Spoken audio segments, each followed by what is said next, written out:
Hello and welcome to the CPG Guys podcast, set at the intersection of commerce and tech. Your hosts, Sri Rajagopalan and Peter V.S. Bond, explore how brands and retailers engage consumers in a digitally driven world. And now, here are the CPG Guys. Hello and welcome to the CPG Guys podcast. I'm your co-host, PVSB, along with my best friend, my ride or die. He is known by his daughter's fans as Papa Raj. I call him the man known as Sri. He's former chief customer officer at General Mills. He's currently the CRO at Think Blue Consulting.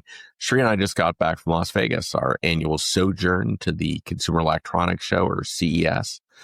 Took place first week of January. And we had an opportunity to throw a party, some dinners, and do some podcast recordings. Before I get into more detail, I'll just make mention, please follow us on your favorite podcast platform, Apple, Spotify, wherever. And if you're there, give us a rating. If you do follow us, it means that any new episodes that we produce automatically appear into your stream. So highly recommend that you follow us on those platforms. Okay. So let's talk about today's episode. We recorded this episode inside of the Aria up in the Sky Suites and C Space. That's the area of CES. It's typically for consumer goods companies.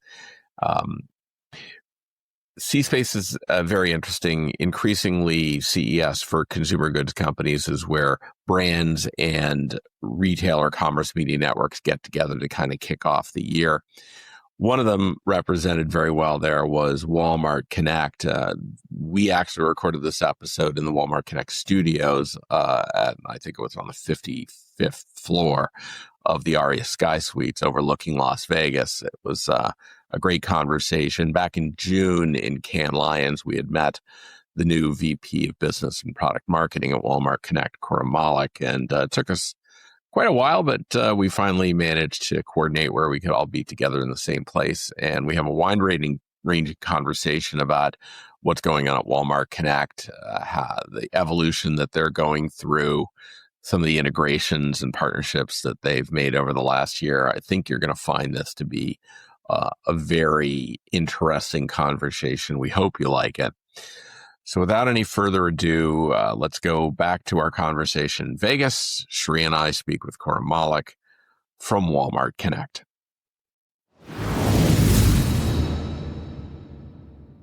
Khurrum, welcome to the CPG Guys. We're thrilled to be doing this live with you, Las Vegas 2026. Welcome indeed. Yeah, excited to be here. It's my favorite conference right after the holidays. For the CPG Guys too, we're working the full-time, man. And for our audience, of course, we'll have links to Khurrum's LinkedIn as well as Walmart Connect's LinkedIn and the website on the digital liner notes of this episode. So I'm going to jump into it right away, Khurrum. Let's do it. So you've recently taken on an expanded role overseeing business and product comms at Walmart Connect. How's that broader remit shaped the way you think about telling the Walmart Connect story today? Yeah, it's a great question. So let me start with, it's a team that manages and runs with it. I just represent it all. But let's step back about what we're trying to solve for. We are being constantly asked more and more by CMOs and chief sales officers to make their dollar work harder. That's on the one hand. But on the other hand, it's, can you also decomplexify what you can offer us?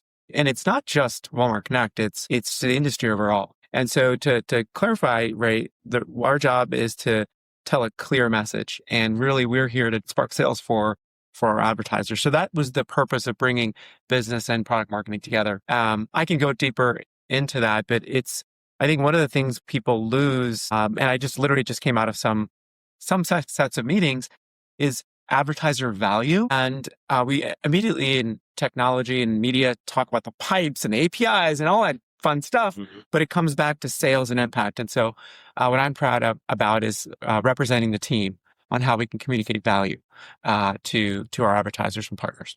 You know, we're going to spare you a lot of the pipes and the tech and the behind the scenes today because we're going to really get into the business aspects of this. But for our audience, could you take a second before we go to the next question with the definition of what you think value is? Yeah, sure, of course. So I think value in media investments is in the eye of the beholder, or I think about it in the eye of the media investor.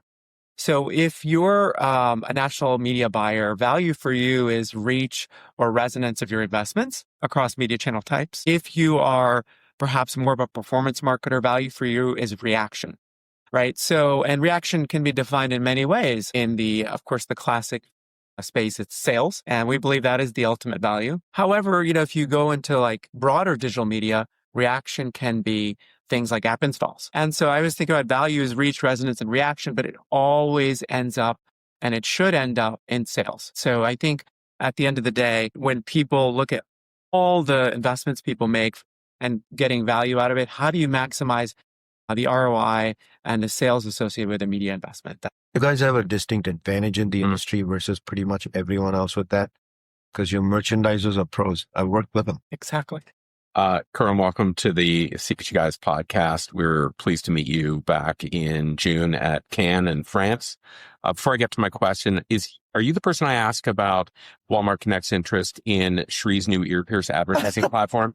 We have space there. We have spare. Only the right It is available. I'll take it. I'll pin it. I don't know if I'll go on my ear, but maybe on my. No, we can put the. We can He's put been the Spark, telling me we can it put needs the to be a Spark Spark. or the Walmart Connect logo on his ear. That's what I'm saying. Okay. It's there now. It's there. Just think about it. I like it. He said the Spark is what will get us from 557 episodes. I think it's going to get us over the top. All right. So it's interesting. In the 5.5 years we've been doing this, we've been on this journey from when it was the Walmart Media Group into Walmart Connect, and you've really been evolving very quickly over the last couple of years. In particular, for listeners who still associate retail media mainly with lower funnel ads, right? What's the biggest misconception you're trying to correct in your efforts in promoting Walmart Connect as a full funnel platform? Yeah. Before I answer that, I think it's always important to contextualize where retail media is in its journey. I've been in the industry long enough to know what social went through in the early 2010s, right? 2012 to 14, 15. At first, people were like, oh, this is social media. It's a cute platform. If you think about social, it has now evolved into a full funnel solution where you can do video, full funnel, both brand solutions and performance. And so I think about that for retail media. And what I mean by that is that it has evolved from a performance solution to be able to provide the full stack. And let me unpack that a bit. So one of the biggest misconceptions is that, hey, I can invest in retail media at lower funnel, get reactions and sales, but I don't know if I can go build a brand with that, which we talked about value earlier, right? How do I drive reach and resonance?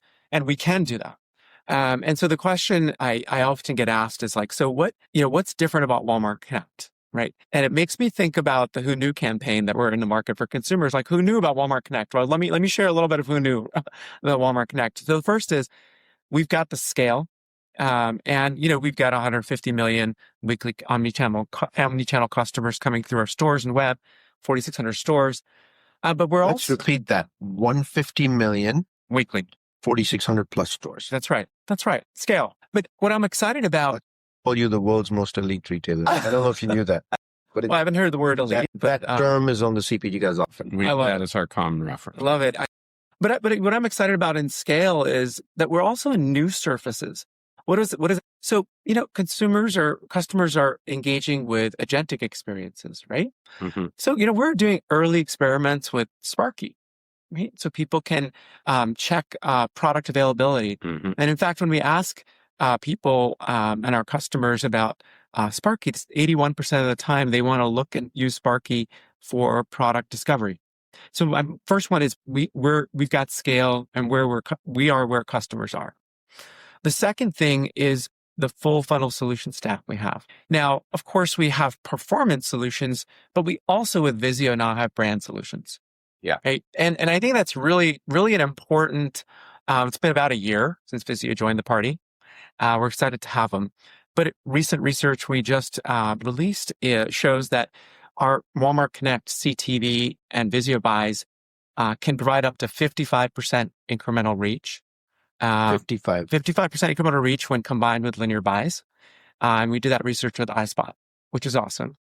And so we have the ability to do reach and resonance with brand solutions. Of course, driving sales with our performance solutions is really important. And then, of course, the last thing what we're excited about is the signals and the measurement we provide. And I think that part is really, really, really critical. And you all know this, that we pride ourselves in driving sales, but we also want to be in the business of providing transparency and holding ourselves accountable. So 2 things to share with you there. This week, we're excited to fully GA search incrementality, and recent research on the food business unit showed that we provide $2.30 of iROAS with search incrementality, right? And I'm not sure a lot of media platforms are going to talk about that this week, but for us, it's really important. It's about sparking the sale. And then finally, like, one of the questions we get asked is like, hey, how do you all do versus other media platforms? So this week we're releasing research that shows partnership with Circana, for example, that our iROAS has more iROAS than social media norms for Circana. So to put that in a bow, I just threw out a lot of stuff. We pride ourselves in sparking sales for our clients. We've got the scale, but we have a full stack of solutions, and we want to stand behind it and prove it. And so that's what's different. And we want to do and serve our customers and advertisers. We love stats here on the CPG Guys. Those who know us and follow us know that Sri and I met in the late 90s at IRI, what is now known as Circana. So we have that in our blood. Yeah. So it's been a great partnership. The man knows his numbers for sure. So you mentioned Sparky. Mm-hmm. So I have to jump into what was a buzzword, but is a reality today in the industry, which is AI. Reshaping nearly every part of the marketing stack, as you've kind of just said, right? Mm-hmm. From your perspective, what does AI-powered retail media actually mean? So I'm not referring just to the search aspect by Sparky.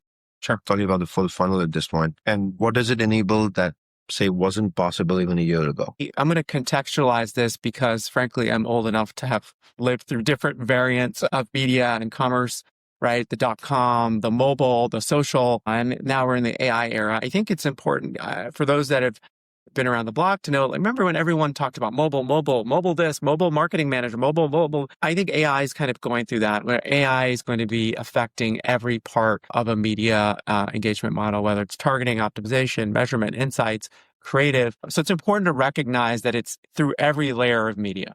Let me talk within the past year and even now, 2 specific examples how AI is being set up to help our advertisers. One, you can think about back to our solutions, we have the Marty advertising assistant, right? So advertisers can use our Marty agentic experience in order to optimize their campaigns, look at keyword optimization. Mm-hmm. They can do that themselves. And in fact, what we found our early surveys with Marty is that 97% of the inquiries coming into Marty are distinct that we haven't seen before, meaning it's helping us solve advertiser problems more efficiently and faster. And you can think about not just the biggest advertisers, the enterprise advertisers, mm-hmm. but also the SMBs, right? So that's exciting. And those because people don't realize that in big enterprise brands, it's a portfolio. And oftentimes there are brands that don't have necessarily all of the resources the big billion-dollar That's right. brands have. And so you have to cater to all sorts of That's right. And we want to serve all sizes of advertisers, both big and small. But another example of AI, and you'll hear more and more about it, is creative. Yeah. Right. And so, we're doing some early work on our automated creative generator, which can reduce creative display time by 80%. Right. So it saves you time as an advertiser. And so, I bring it back to AI is something that will impact, our scale. It's going to impact our solutions. Of course, measurement as well. And so we're testing. We don't want to get too ahead of our skis, but at the same time, we're excited about how. So those are just a couple of examples. So as you start making announcements in this space about Walmart's capabilities, and particularly as you talk about AI, what are the problems that you're most focused on solving for advertisers through AI? Is it efficiency? Is it effectiveness? Is it measurement? Is it all of the above, or is it something else? Yeah, so it's a great question, and it's a tricky answer. The tricky answer is the economist answer is it depends on the advertiser and their goal. So for example, if you are an advertiser that's primarily trying to drive reach and resonance for something new that you're bringing to market, you want to have AI potentially help you bring different creative permutations to hit certain audiences. You want to have AI help them with creating those audiences and then figuring out. Correct. It's early days, but Yeah. that's how AI can help. Okay. So back to the thing, AI will help with the effectiveness and efficiency across the value chain. Yeah. And so if you're a small business, right, you want an agentic interface to help you optimize your campaign. So I think like that's a really, I think, key point. It's important to contextualize AI as something that's embedded and plays a part across all portions of media, just like mobile was. And no one really thinks, oh, mobile, I have a mobile specific thing. It's just how. The thing for me, the thing about AI is it's not just about the sexy creative that you're generating. It's just about everything you need to do to bring a product to market and get into people's hands. How can you use that to activate campaigns, to make sure the product gets there, to have all the right copy? All of that is intrinsic in a good customer experience. That's right.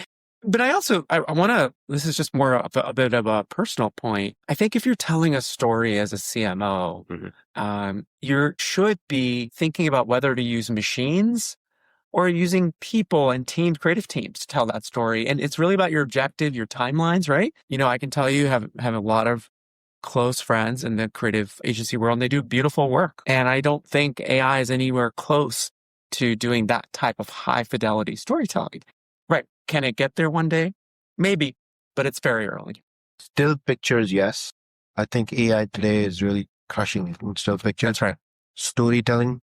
We tried to get the AI to create the CPG Guys logo rotating around the Las Vegas sphere before we got here. Didn't really come out that great. Let me give you an example. I was on a ski trip with my family recently. Just bear with me for a second. Yeah. We got an oversized golden doodle dog who everybody in my family loves. And, you know, the kids have started making pictures of him breakdancing, right? And he's like jumping up and down and doing cool stuff.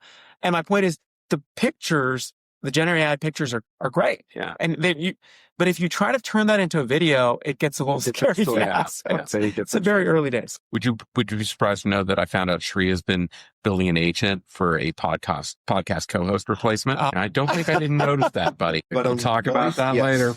We'll talk about that later. All right. So from a marketing leader's vantage point, what are the biggest challenges CMOs are staring down at as we enter 2026?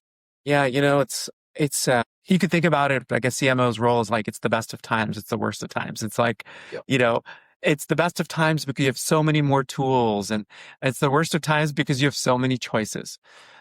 Here's what I we do a lot of voice of advertiser conversations. We really recently did some research in chatting with CMOs and also chief sales officers, but specifically CMOs, the board level and CEO appetite for capital and media impact, the time is getting shorter and the patience is getting shorter. Yeah, we've watched over the 5 years we've been in this space, retail media evolve from shopper marketing responsibility to a CMO responsibility to, frankly, board approval because of the dynamics of the industry and the fact that retail media is replacing antiquated mechanisms of mass audience creation, linear television, print media.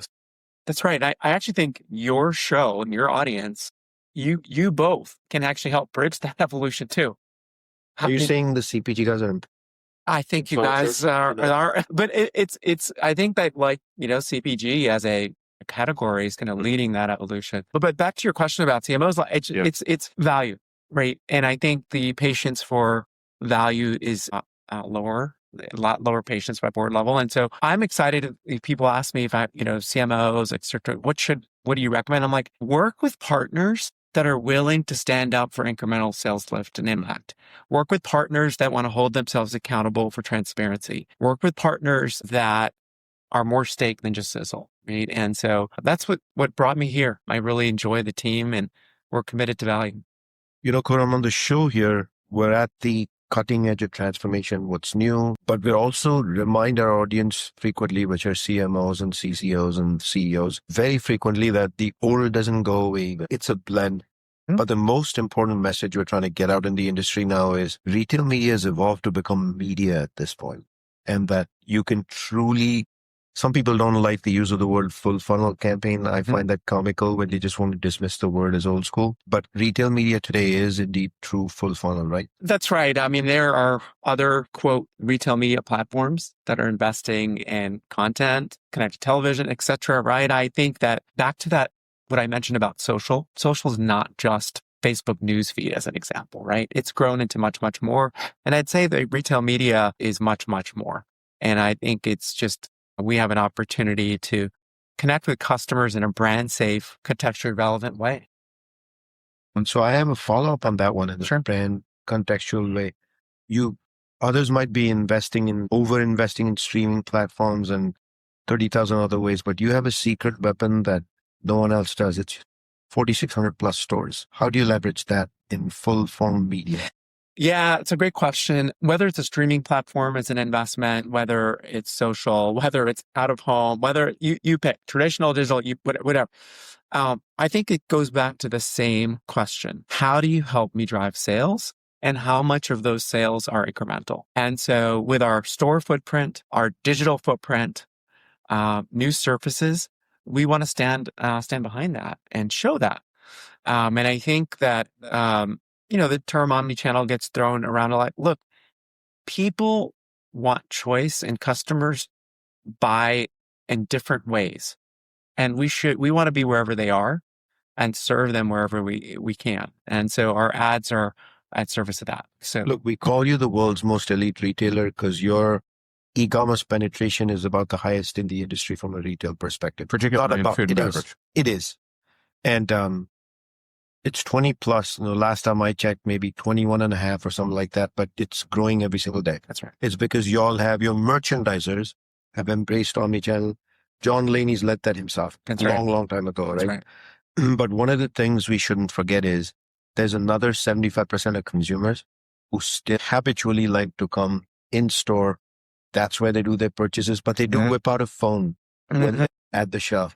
That's why I ask you the question, your secret weapon, 4,600 stores. No one else is even close to those numbers. That's right. So I think there's also, and thank you for raising that, there's another important point within that. So if you think about a store experience and how it's evolving, a store experience, not only are people coming to the store, they open the app in the store and you have a store experience. I do that myself, by the way. Exactly. That's what I do. That's right. Also, there are strategic placements within the store intended to introduce new brands to people. And so again, I think about it as giving people choice to shop however they want and provide convenience to customers and value to advertisers. So speaking of value, many CMOs, and you've mentioned this already about 20 minutes ago, right? They're under pressure in this aura of shrinking volume last 2 years. I remember the date etched in my head, March 17, 2023, when SNAP benefits started shrinking. But now they're under pressure to do more with less. So it's not just media budgets that remain still, they're actually shrinking, which means then you have fewer partners you can work with, tighter budgets, therefore value, which is accountability, goes up a lot. Where does Walmart Connect and retail media uniquely help address those problems of value?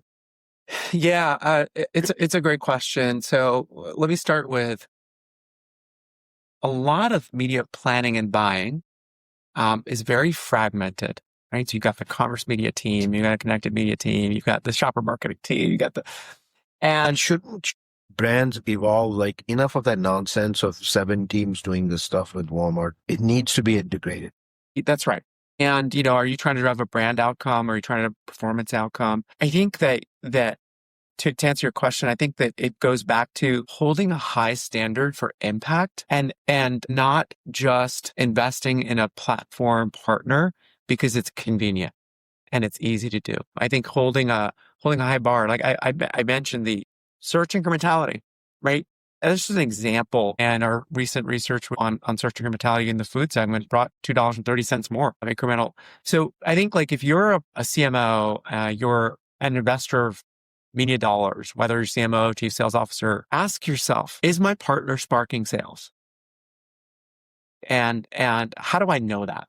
And who do I want to lean into for the long haul? And I think those are really, really important questions. And we're excited to be one of the partners that can make that happen. So continuing with what's on the CMO's desk, How do you think retail media's role in their media planning will shift over the, say, next year and a half, 2 years, especially relative to traditional digital and linear channels? Yeah, it's a really, really good question. I think a lot of it is going to be the higher expectations being placed on sight, sound, and motion, really as defined in the CTV surface. And so that's a fancy way of saying holding a higher bar for Do you CTV think to a degree they've been spoiled by performance marketing and lower funnel search? Yes. And they're kind of expecting that in some of the upper funnel awareness.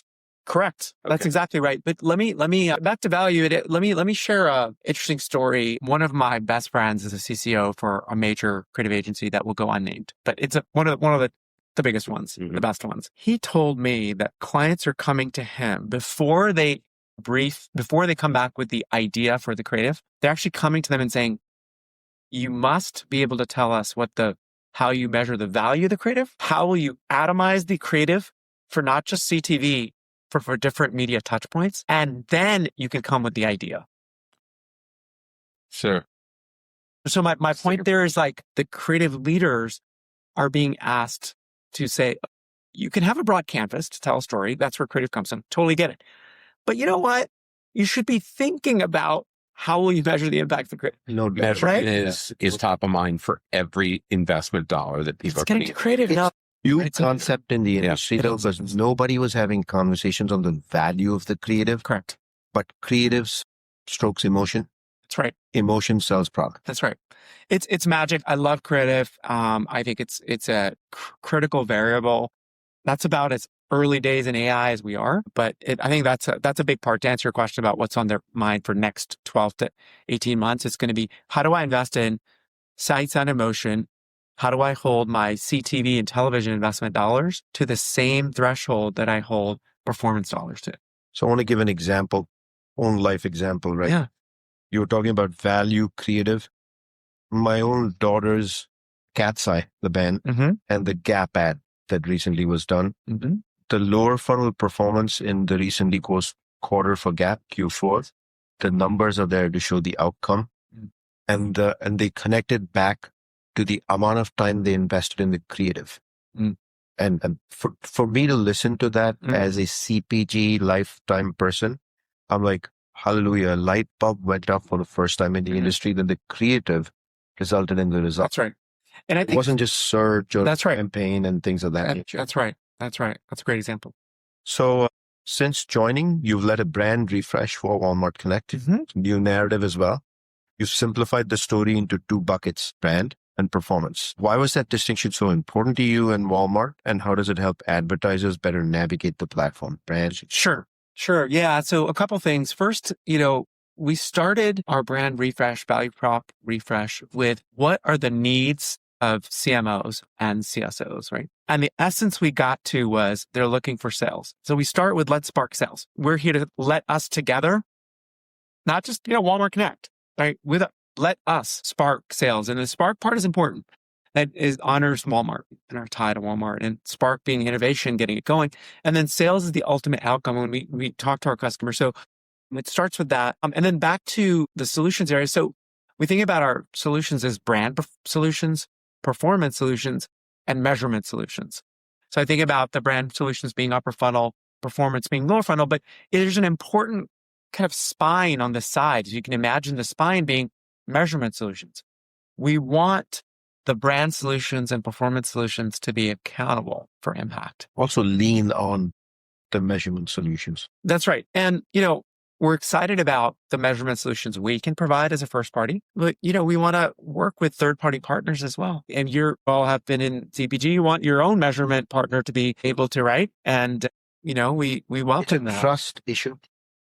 And it's okay. That's why, independent third-party measurement providers. So that to answer your question, it was really to get to the essence of what we provide our customers, and the fact that we can do it across a journey.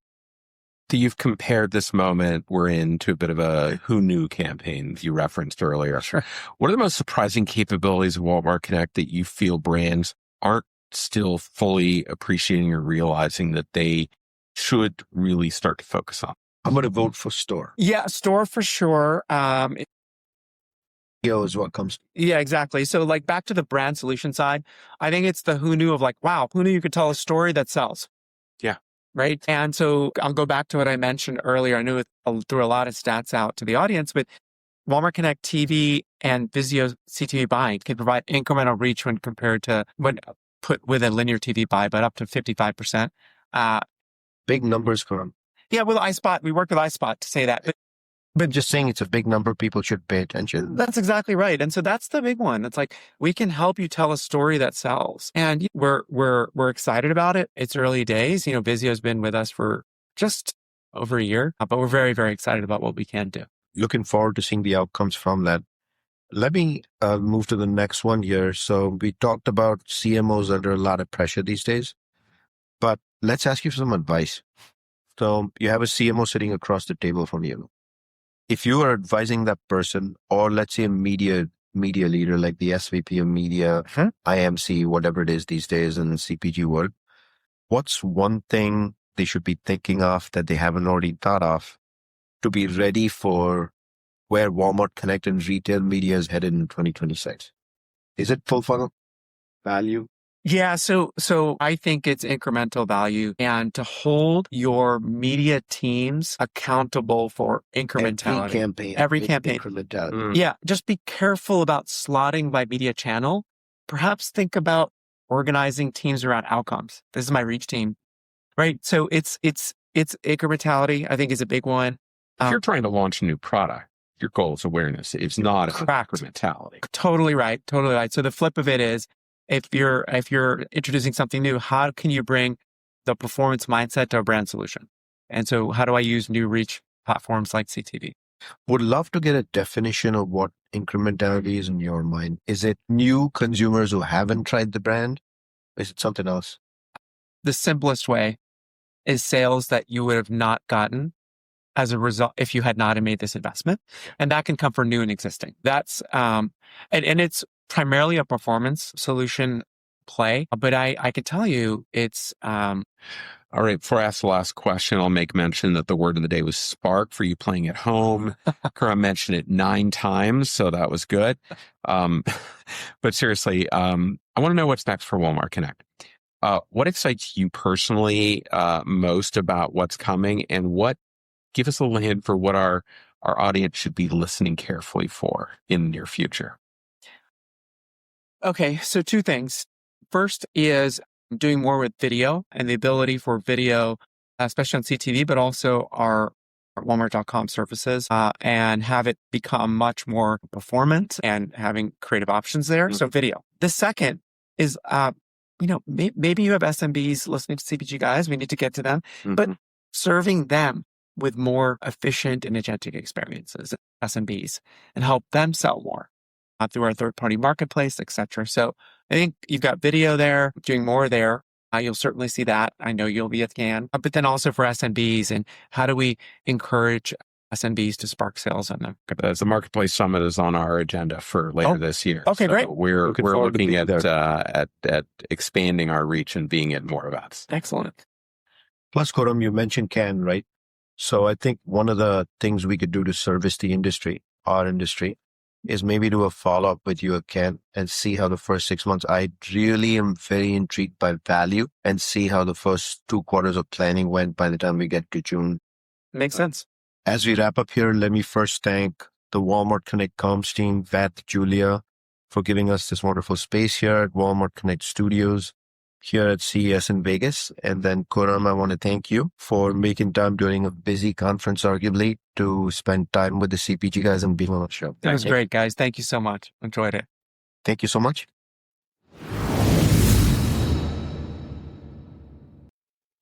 All right. That was a fantastic conversation. We hope you enjoyed the topics at hand. Khurrum was very direct and inspirational in how we picture the future for retail media, and particularly at Walmart. Sri and I refer to them the most elite retail in the world.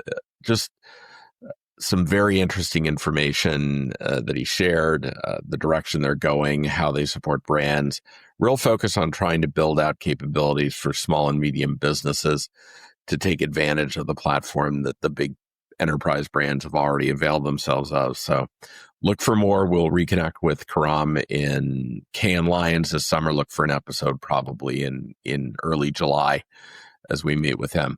In any event, make sure you're following us on your favorite platform. Please give us some likes. Star rating would be really nice. My favorite number is 5. I know it's Shree's too. And we hope you join us on the very next episode of the CPG Guys podcast. Goodbye.